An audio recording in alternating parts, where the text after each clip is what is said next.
primera página. Tal como lo mencionaba José Enrique Robles en el segmento anterior, se daban detalles acerca de la partida física del senador Miguel Uribe Turbay, quien pues hoy a las 6 de la mañana se conoció lamentablemente ya que ha partido. Precisamente para hablar de esta relación entre Colombia y Venezuela y precisamente profundizar un poco más en lo que hacía este senador, nos acompaña a esta hora Luis Alberto Rusián, es presidente de la Cámara de Integración Económica Venezolano-Colombiana, CAVECOL, y a pesar de que es un tema económico en el que vamos a profundizar, precisamente también vamos a hablar un poco de esa relación social entre Colombia y Venezuela, pero comenzando lamentablemente con esta noticia el día de hoy. Bienvenido a Primera Página. Muchísimas gracias, Luciana. De verdad que hoy comenzamos la semana con esta lamentable noticia. Nosotros estamos muy preocupados y somos solidarios y hacemos llegar nuestras palabras de condolencia a los familiares y seguidores de este destacado político colombiano joven, ¿no? Y porque estas son situaciones que no ayudan al fortalecimiento de la legalidad, la institucionalidad, la democracia, que siempre es el espacio en que los empresarios, la gente que hace empresa y comercio, en este caso formal y legal, deseamos. Es importante que todos nuestros países siempre tomen el camino de lo que es lo ideal, lo correcto, lo legal. Y bueno, estas son situaciones que nos preocupan mucho, porque en este caso es nuestro socio de al lado, nuestro vecino. Y tú planteas un tema y es que como es un vecino y tenemos vínculos históricos desde nuestro nacimiento como nación, la relación social, la imbricación de venezolanos y colombianos es de toda la vida, ¿no? En estos días tomaba una nota, leí una nota de cuando Vicente Gómez creó una empresa de transporte colombo-venezolana. Y es que en esa época la relación entre el Táchira y el norte de Santander era mucho más estrecha que entre el Táchira y Caracas, por decirlo de alguna manera, o el norte de Santander y Bogotá. Entonces se generaba una dinámica propia de la frontera. Bueno, eso con sus bemoles, porque ha habido una modernidad y mayor capacidad de conectividad con el resto del país, se mantiene. Hay gente que es de frontera, antes que nada. Precisamente allí José Enrique en el segmento anterior hablaba del llamado a rechazar la violencia, ese llamado a la paz que hace esta autoridad colombiana, la vicepresidenta, precisamente ese llamado a la paz. Desde CAVECOL también se unen Sí. a este incentivo de llamar a la paz. No, estamos... Sí. Recuerda que CAVECOL es una cámara de empresas venezolanas y colombianas que siempre trabajamos por la institucionalidad y la legalidad.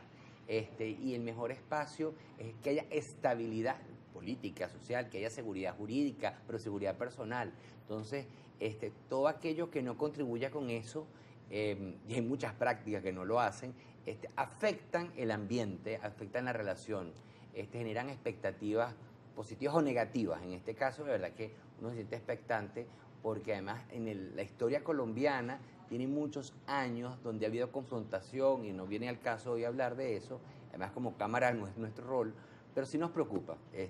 Nos preocupa lo que pueda pasar allá, como nos preocupa lo que pasa aquí, pues, ¿no?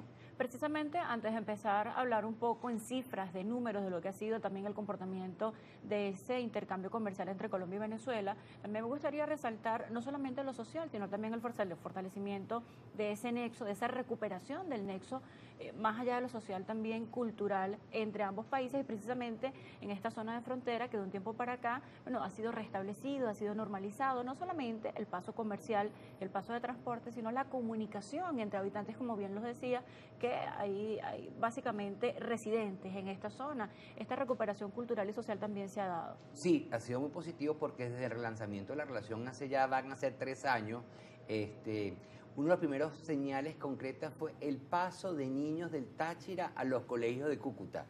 La dinámica de la frontera es distinta. Ellos no sienten esa limitante que desde Caracas o Bogotá podemos sentir de los dos países, ¿no? Sino que no es una línea que separa, sino es una situación que une. Entonces, una de las primeras medidas fue, por ejemplo, de carácter social, fue permitir que los niños escolares venezolanos que asisten a escuelas en Colombia, en Cúcuta, pudieran pasar por el puente. Porque mientras estuvo cerrada la relación, trancada el puente, hay 3 puentes internacionales. Bueno, había 2, pero ahora son 3, porque está tienditas también, donde hay aduana y toda una infraestructura. Entonces, eso ayudó a la normalización de esa dinámica. Porque, como siempre hemos dicho, hay gente que trabaja en Venezuela, pero vive en Colombia, o gente que vive en Colombia y trabaja en Venezuela. Perdón, que lo que quise decir es que la cosa es de un lado y del otro, ¿no? O vas a un médico, o haces el mercado, vas a la farmacia. Y eso que pasa allí pasa en las fronteras, las distintas fachadas de la frontera con Colombia, y pasa en todas las fronteras del mundo. Tú vas a las fronteras europeas y también pasa algo así. Precisamente la recuperación de esa dinámica del capital humano, de los habitantes, de las personas que están allí en esta zona fronteriza, es lo que ha permitido también dinamizar la actividad comercial. Claro, más allá de lo que sucede en las capitales, hay personas que están precisamente allí. Ahora te consulto, tuvimos la oportunidad de conversar hace unos meses, me gustaría saber si en este momento, ya para agosto de 2025, bueno, se han cumplido las expectativas, lo que se proyectaba para este 2025, ya en estos meses transcurridos. Bueno, mira, tenemos que seguir el comercio formal, que es por el que siempre nosotros abogamos y para el cual tiene que darse condiciones, entre otras tiene que estar abierta las fronteras con la aduana para que los vehículos de carga que lleven y traigan pasen por allí, ha seguido creciendo. Ha seguido creciendo sistemática, quizás ya no en saltos cuánticos como en una primera etapa, sino más pequeños, pero sigue creciendo. Y así podemos comparar que entre enero, mayo de este año, que son las cifras más cercanas o actualizadas que tenemos, sabes que siempre hay un desfase entre la data y la realidad. Se ha pasado el comercio, si comparamos este año con el año pasado, pasó de unos 399 millones a unos 480 millones. Es como un 20% de incremento del comercio binacional formal. Y de allí podríamos decir que las exportaciones venezolanas continúan teniendo un tema de crecimiento porque han bajado de 57 millones a 45 o 48 millones para ese periodo. Pero las importaciones que hacemos de Colombia han pasado de 344 millones a 430 millones. Ya vamos a detallar cuáles son esos principales rubros, esos principales productos que son exportados de Venezuela hacia Colombia, pero estamos hablando básicamente del estado Táchira y es importantísimo conocer también cuál ha sido la participación de Cabecol con esta afectación de la naturaleza, con las lluvias, con las afectaciones de las vías, cuál ha sido, cómo se han visto afectados, pero también cómo han participado en la recuperación de esta zona andina. Bueno, la verdad es que como Cámara nuestra capacidad no es tan grande, pero sí desarrollamos toda una labor de voluntariado. Y las empresas de la Cámara fueron llamadas para que participaran y colaboraran, y la mayoría hicieron donativos y contribuciones, ya sea en productos, en alimentos, en medicamentos, en productos de higiene personal, ropa, mucha ropa, y algunos inclusive dieron dinero en unas cuentas que se abrieron. Eso lo canalizamos directamente a través del Dividendo Voluntario para la Comunidad, que es una organización aliada a la Cámara y que tiene infraestructura de capacidad para todo lo que es el centro de acopio y luego llevar a la frontera.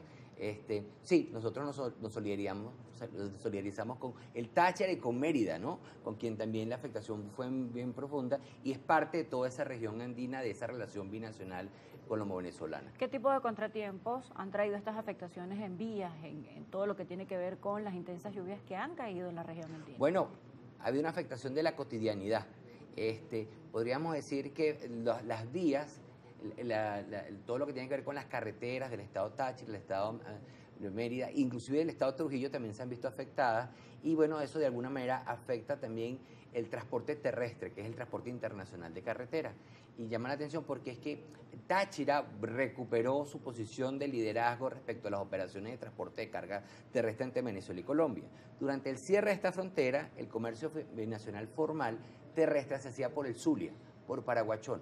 Y ha continuado así, pero ya Táchira, con mayor infraestructura y mayores capacidades, pues cuenta con 3 aduanas, con 20 y tantas almacenadoras, con agentes aduanales y con mucha vocación del tema logístico binacional. Y esa imbricación de la que hacíamos referencia hace rato ha ido superando, ¿no? Y en este momento podríamos decir que está en unos $100 millones de intercambio binacional para el periodo enero-mayo, es el que veníamos hablando hace rato, desplazando a Paraguachón, en el cual se ha visto disminuida esa actividad que está por donde los $160 millones. Bien, debemos hacer una pausa. Estamos conversando con Luis Alberto Rusián, presidente de Cabecol. A la vuelta del corte vamos a conocer cuáles son esos principales productos que se exportan, que se comercializan de Venezuela hacia Colombia y, por supuesto, cuáles son los principales que traemos desde el país vecino para el consumo de la población venezolana. Ya venimos.